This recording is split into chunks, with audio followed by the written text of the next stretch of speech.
Welcome back to the Forbidden Forest for part 2 of chapter 15, the Forbidden Forest. Now, when we left, our heroes and Malfoy were just starting out into the forest. They'd split into two groups to look for a unicorn that had been injured. The forest was black and silent.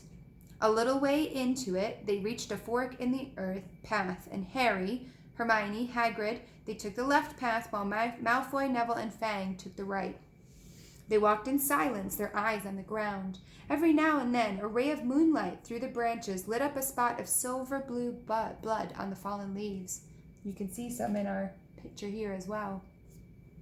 Harry saw that Hagrid looked very worried. Could a werewolf be killing the unicorns, maybe? Harry asked. They're not fast enough, said Hagrid. It's not easy to catch a unicorn. They're powerful magical creatures. I never knew one to be hurt before. They walked past a mossy tree stump. Harry could hear running water. There must be a stream somewhere nearby. There were still spots of unicorn blood here and there along the winding path. You all right, Hermione? Harry whispered. Don't worry, it can't have gone far, this badly hurt, and we'll be able to get behind that tree! Hagrid seized Harry and Hermione and hoisted them off the path behind a towering oak tree. He pulled out his arrow and fitted it into his crossbow, raising it ready to fire. The three of them listened. Something was slithering over the dead leaves nearby. It sounded like a cloak trailing along the ground. Hagrid was squinting up the dark path, but after a few seconds the sound faded away. Oh, I knew it, he muttered. There's something in here that shouldn't be. A werewolf? Harry suggested. It wasn't no werewolf, and it wasn't no unicorn neither, said Hagrid grimly. Right now, follow me, but be careful. They walked more slowly, ears straining for the faintest sound. Suddenly, in a clearing ahead, something definitely moved. Who's there? Hagrid called. Show yourself. I'm armed. And into the clearing came, was it a man or a horse? To the waist, a man with red hair and a beard, but below that was a horse's gleaming chestnut body with a long reddish tail. Harry and Hermione's jaws dropped. Oh, it's you, Ronan, said Hagrid in relief. How are you? He walked forward and shook the centaur's hand. Good evening to you, Hagrid, said Ronan. He had a deep, sorrowful voice. Were you going to shoot me? Oh, you can't be too careful, Ronan, said Hagrid, patting his crossbow. There's something bad loose here in this forest. This is Harry Potter and Hermione Granger, by the way, students up at the school. And this is Ronan, you two. He's a centaur. Oh, we noticed, said Hermione faintly. Good evening, said Ronan. Students, are you? And you do learn much up there at that school? A bit, said Hermione timidly. A bit. Well, that's something, Ronan sighed. He flung his head back and stared at the sky. Mars is bright tonight. Yeah, said Hagrid, glancing up too. Listen, I'm glad we've run into you, Ronan, because there's a unicorn that's been hurt. Have you seen anything? Ronan didn't answer immediately. He stared unblinkingly upwards and then sighed again. Always the innocent are the first victims, he said. So it has been for ages past, and so it is now. Yeah, said Hagrid, but have you seen anything, Ronan?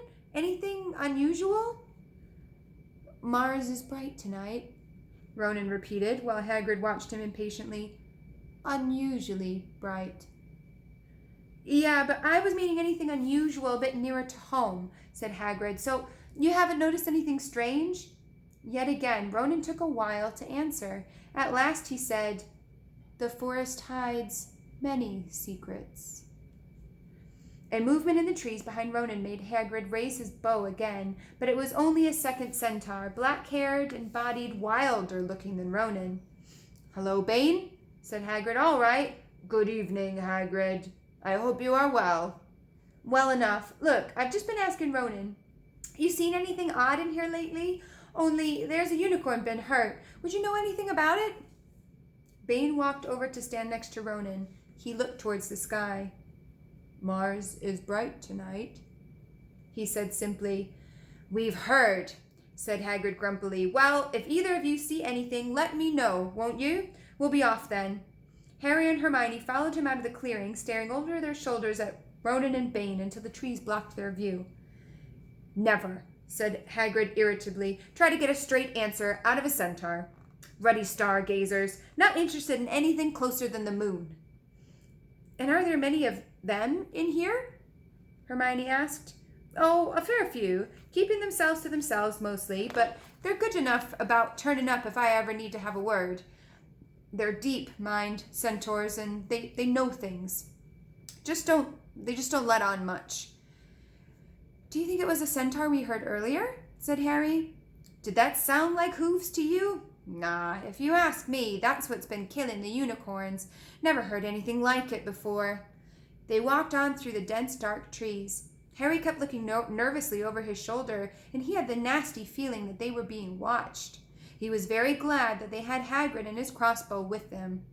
He had just passed a bend in the path when Hermione grabbed Hagrid's arm. "Hagrid, look! Red sparks! The others are in trouble!" "You two wait here," Hagrid shouted. "Stay on the path. I'll come back for you." They heard him crashing away through the undergrowth and stood staring at each other, very scared, until they couldn't hear anything but the rustling of leaves all around them. "You don't think they've been hurt, do you?" whispered Hermione. "I don't care if Malfoy has, but if something's got Neville, well, it's our fault he's here in the first place."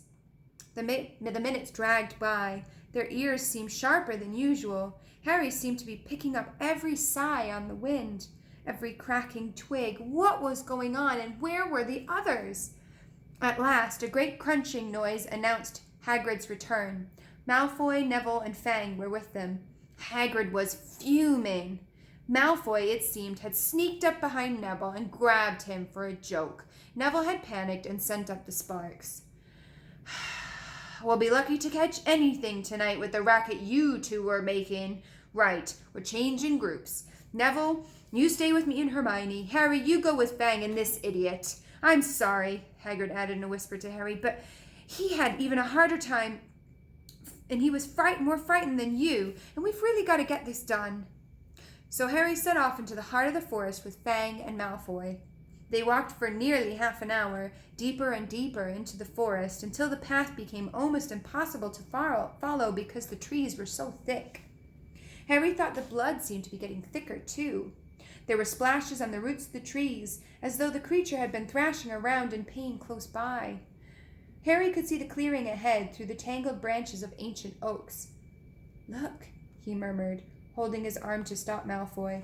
Something bright white was gleaming on the ground. They inched closer. It was the unicorn, all right, but it was dead. Harry had never seen anything so beautiful and so sad. Its long, slender legs were stuck out at odd angles where it had fallen, and its mane was spread pearly white on the dark leaves. Harry had taken one step towards it when a slithering sound made him freeze where he stood. A bush on the edge of the clearing quivered. Then, out of the shadows, a hooded figure came crawling across the ground like some stalking beast. Harry, Malfoy, and Fang stood transfixed. The cloaked figure reached the unicorn. It lowered its head over the wound in the animal's side, and it began to drink its blood. "Ah!" Malfoy let out a terrible scream and bolted, and so did Fang. The hooded figure raised its head and looked straight at Harry. Unicorn blood was dribbling down its front. It got to its feet and came swiftly towards him. He couldn't move for fear. Then a pain pierced his head like he'd never felt before. He was half blinded. It was though his scar was on fire. He staggered backwards. He heard hooves behind him galloping, and something jumped clean over him, charging at the figure. The pain in Harry's head was so bad that he fell to his knees. It took a minute or two to pass, and when he looked up, the figure had gone. A centaur was standing over him. It wasn't Ronan or Bane. This one looked younger. He had white blonde hair and a palomino body. "Are you two all right?" said the centaur, pulling Harry to his feet. "Yes, thank you. What was that?" The centaur didn't answer. He had astonishing blue eyes like pale sapphires. He looked carefully at Harry, his eyes lingering on the scar which stood out and livid on Harry's forehead. "You are the Potter boy," he said. "You had better get back to Hagrid. The forest is not safe at this time, especially for you. Can you ride? It will be much quicker this way." "My name is Firenze," he added, as he lowered himself to his front legs so Harry could clamber onto his back. There was suddenly a sound of more galloping from the other side of the clearing. Ronan and Bane came bursting through the trees, their flanks heaving and sweaty. "Firenze!" Bane thundered. "What are you doing? You have a human on your back. Have you no shame? Are you a common mule?" "Do you not realize who this is?" said Firenze. "This is the Potter boy. The quicker he leaves this forest, the better." "What have you been telling him?" growled Bane. "Remember, Firenze, we are not sworn not to set ourselves against the heavens. Have we not read what is to come in the movement of the planets?" Ronan pawed the ground nervously. "I'm sure Firenze thought he was acting for the best," he said in his gloomy voice. Bane kicked his back legs in anger. "For the best? What is it to do with us? Centaurs are concerned with has been foretold. It is not our business to run around like donkeys after stray humans in our forest." Firenze suddenly reared on his hind legs in anger, so that Harry had to grab his shoulders to stay hanging on. "Did you not see the unicorn?" Firenze bellowed at Bane. "Do you not understand why it was killed? Or have the planets not let you in on their secrets? I have set myself against what is lurking in this forest, Bane, yes, with humans alongside me if I must." And Firenze whisked around, with Harry clutching on the best he could. They plunged into the trees, leaving Ronan and Bane behind him. Harry didn't have a clue what was going on. "Why is Bane so angry?" he asked. "What is that thing you saved me from anyway?" Firenze slowed to a walk, warned Harry to keep his head low in case of low-hanging branches, but he did not answer Harry's question. They made their way through the trees in silence for so long that Harry thought Firenze didn't want to talk to him anymore. They passed through the particularly dense patch of trees, however, when Firenze suddenly stopped. "Harry Potter, do you know what unicorn blood is used for?" "No," said Harry, startled by the odd question. "We've only used the horn and the tail hairs in potions."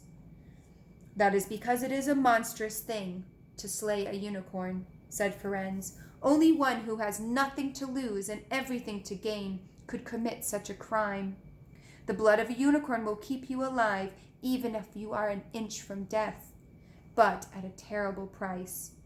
You have slain something pure and defenseless to save yourself, and you will have but a half-life, a cursed life, from the moment the unicorn blood touches your lips."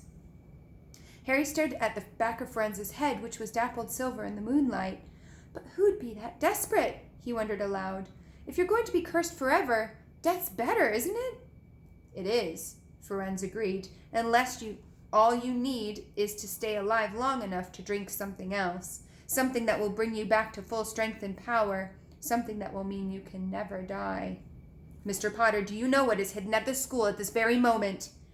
"The Sorcerer's Stone, of course! The elixir of life, but I don't understand who—" "Can you think of nobody who's waited many years to return to power, who has clung to life awaiting their chance?" It was as though an iron fist had clenched suddenly around Harry's heart. Over the rustling of the trees, he seemed to hear once more what Hagrid had told him on the night they met. "Some say he died. Codswallop, in my opinion. I don't know if he had enough human left in him to die." "Do you mean—" Harry croaked. "That was— Harry! Harry, are you all right?" Hermione was running towards them down the path, Hagrid puffing alongside of her. "I'm fine," said Harry, hardly knowing what he was even saying. "The unicorn's dead, Hagrid. It's in that clearing back there." "This is where I leave you," Firenze murmured as Hagrid hurried off to examine the unicorn. "You are safe now." Harry slid off his back. "Good luck, Harry Potter," said Firenze. "The planets have been read wrongly before now, even by centaurs. I hope this one is one of those times." He turned and cantered back to the depths of the forest, leaving Harry shivering behind him. Ron had fallen asleep in the dark common room, waiting for them to return. He shouted something about Quidditch fouls when Harry roughly shook him awake. In a matter of seconds, though, he was wide-eyed as Harry began to tell him and Hermione what had happened in the forest. Harry couldn't sit down. He was pacing up and down in front of the fire, and he was still shaking. Snape wants the stone for Voldemort, and Voldemort's waiting in the forest, and all this time we thought Snape just wanted to get rich. Stop saying his name, said Ron in a terrified whisper, as though Voldemort could hear him. But Harry wasn't listening. Firenze saved me, but he shouldn't have done. Bane was furious. He was talking about interfering with what the planets say is going to happen. They must show Voldemort's coming back. And Bane thinks Firenze should have left Voldemort to kill me. I suppose that's what's written in the stars as well. Will you stop saying the name? Ron hissed. So all I've got to wait for now is for Snape to steal the stone. Harry went on feverishly. There we go. Then Voldemort will be able to come back and finish me off. Well, I suppose Bane will be happy. Hermione looked very frightened, but she had a word of comfort. Harry, everyone says Dumbledore is the only one you know who is ever afraid of. With Dumbledore around, you know who won't touch you. Anyway, who says the centaurs are right? It sounds like fortune-telling to me, and Professor McGonagall says it's a very imprecise branch of magic. The sky had turned light before they stopped talking. They went to bed exhausted, their throats sore. But the night's surprises weren't over yet. When Harry pulled back his sheets, he found the invisibility cloak folded neatly underneath them.